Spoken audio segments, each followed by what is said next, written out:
বিসমিল্লাহির রহমানির রহিম। ঈদুল আজহার বিধান। ঈদুল আজহার প্রথম 10 দিন যা করণীয় বর্জনীয় এই সম্পর্কে একটু আলোচনা করব। তো চলুন শুরু করা যাক। জিলহজের প্রথম 10 দিনের 10টি আমল। 1 নম্বর, নখ ও চুল না কাটা।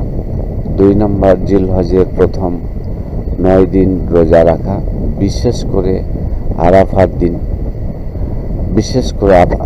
দিন। 3 নম্বর, বেশি পরিমাণে আল্লাহর জিকির করা। 4 নম্বর, বেশি পরিমাণে তাকবীর পাঠ করা। 5 নম্বরে যথাসম্ভব সাদকা করা। 6 নম্বরে অবিরত দোয়া করতে থাকা। 7 নম্বরে বেশি বেশি নফল ইবাদত করা। 8 নম্বরে আন্তরিকভাবে তওবা করা। 9 নম্বরে সমর্থ থাকলে হজ ও উমরা করা। 10 নম্বরে সমর্থ হলে পশু কুরবানি করা। মুসলিম ভাই, আল্লাহর কৃতজ্ঞতা আদায় করছি যে তিনি তোমাকে আমাকে দীর্ঘজীবী করেছেন, যার ফলে তুমি আমি আজকের এই দিনগুলোতে উপনীত হওয়ার সুযোগ লাভ করেছি এবং আল্লাহর নৈকট্য অর্জন করার জন্য ইবাদত ও নেক আমল করার সুযোগ পেয়েছি। ঈদ উম্মতের বৈশিষ্ট্য ও দিনের একটি উজ্জ্বল নিদর্শন। তোমার দায়িত্ব এটা গুরুত্ব ও সম্মান সহ গ্রহণ করা। আল্লাহ তাআলা বলেন, এটাই হলো আল্লাহর বিধান যে আল্লাহ নিদর্শন সমূহকে সম্মান করে, নিঃসন্দেহে তা অন্তরে তাকওয়া থেকেই।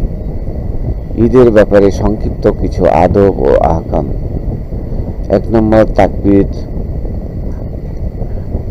আরাফার দিনে ফজর থেকে শুরু করে তাশরিকের দিনের শেষ পর্যন্ত তথা জিলকদ মাসের 13 তারিখ আসর পর্যন্ত তাকবীর বলা। আল্লাহ তাআলা বলেন,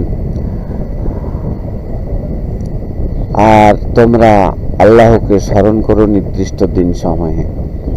তাকবীর বলার পদ্ধতি: আল্লাহু আকবার, আল্লাহু আকবার, লা ইলাহা ইল্লাল্লাহু, আল্লাহু আকবার, আল্লাহু আকবার, ওয়ালিল্লাহিল হামদ।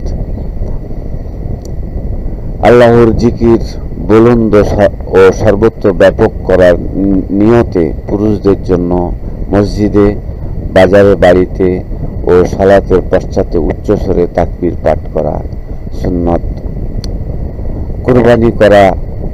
ঈদের দিন ঈদের সালাতের পর কুরবানি করা। রাসূল সাল্লাল্লাহু আলাইহি সাল্লাম বলেছেন, যে ব্যক্তি ঈদের আগে জবাই করল তার উচিত তার জায়গায় আরেকটি কুরবানি করা, আর যে এখনো কুরবানি করেনি তার উচিত এখন কুরবানি করা। কুরবানি করার সময় 4 দিন অর্থাৎ নহরের দিন এবং তার পরবর্তী তাশরিকের দিন 3 দিন, যেহেতু রাসূল সাল্লাল্লাহু আলাইহি সাল্লাম বলেছেন তাশরিকের দিন কুরবানির দিন। পুরুষদের জন্য গোসল করা ও সুগন্ধি মাখা, সুন্দর কাপড় পরিধান করা, টাকনুর নিচে কাপড় পরিধান না করা, কাপড়ের ক্ষেত্রে অপচয় না করা, দাড়ি না মুন্ডানো, কেননা এটা হারাম। নারীদের জন্য ঈদগাহে যাওয়া বৈধ, তবে আতর ও সৌন্দর্যের প্রদর্শন পরিহার করবে। মুসলিম নারীদের জন্য কখনো শোভা পায় না যে সে আল্লাহর ইবাদতের জন্য তার গুনাহ হতে লিপ্ত হয়ে ধর্মীয় কোনো ইবাদতে অংশগ্রহণ করবে, যেমন সৌন্দর্য প্রদর্শন, সুগন্ধি ব্যবহার ইত্যাদি করে ঈদগাহে উপস্থিত হওয়া।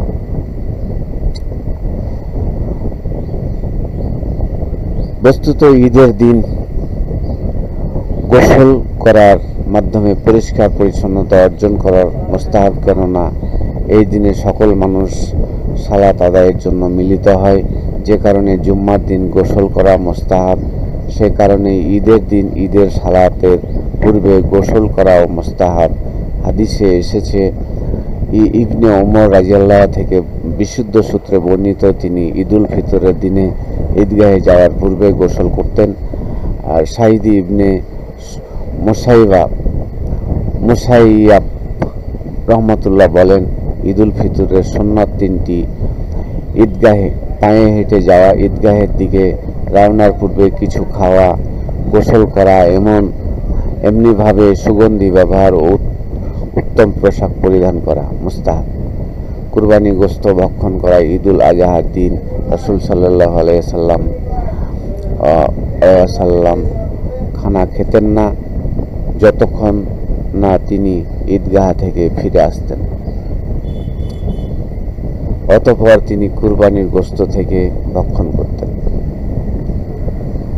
তাই সুন্নত হলো ঈদুল ফিতরের দিনে ঈদের সালাত আদায়ের পূর্বে খাবার গ্রহণ করা, আর ঈদুল আজহা থেকে ঈদের সালাতের পূর্বে কিছু না খেয়ে সালাত আদায়ের পর কুরবানির মাংস খাওয়া সুন্নত।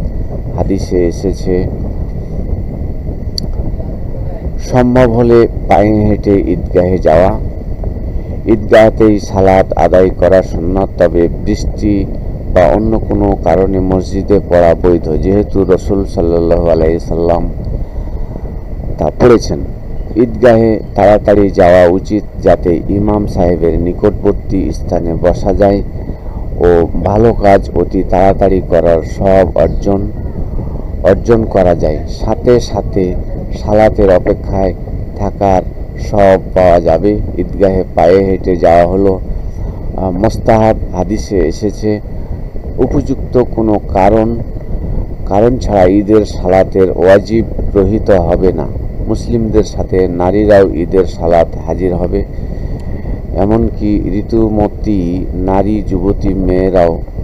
তবে ঋতুমতী নারীরা ঈদগাহ থেকে দূরে অবস্থান করবে। রাস্তা পরিবর্তন করা। এক রাস্তা দিয়ে ঈদগাহে যাওয়া, অপর রাস্তা দিয়ে ঈদগাহ থেকে বাড়ি ফেরা মুস্তাহাব, যেহেতু তা রাসূল সাল্লাল্লাহু আলাইহি সাল্লাম করেছেন। অতএব একটি সুন্নাত হলো যে পথে ঈদগাহ যাবে সে পথ না ফিরে অন্য পথে ফিরে আসবে। যেমন হাদিসে এসেছে, জাবের রাদিয়াল্লাহু থেকে বর্ণিত, তিনি বলেছেন, নবী সাল্লাল্লাহু আলাইহি সাল্লামের ঈদের দিন পথ বিপরীত করতেন, অর্থাৎ যে পথে ঈদগাহ যেতেন সে পথে ফিরে না এসে অন্য পথে আসতেন। একে অপরকে শুভেচ্ছা জানানো, অভিবাদন করা মানুষের সুন্দর চরিত্রের একটি দিক। এতে খারাপ কিছু নেই, বরং এর মাধ্যমে একে অপরের জন্য কল্যাণ কামনা ও দোয়া করা যায়। পরস্পরের মাঝে বন্ধুত্ব, আন্তরিকতা বৃদ্ধি পায়। ঈদ উপলক্ষে পরস্পর শুভেচ্ছা জানানো শরীয়ত অনুমোদিত একটি বিষয়।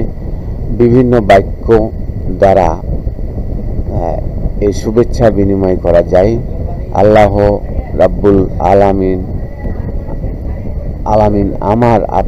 আমার ও আপনার সৎকর্ম সমূহ কবুল করুন।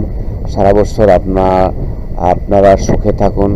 আপনাকে বরকতময় ঈদের শুভেচ্ছা।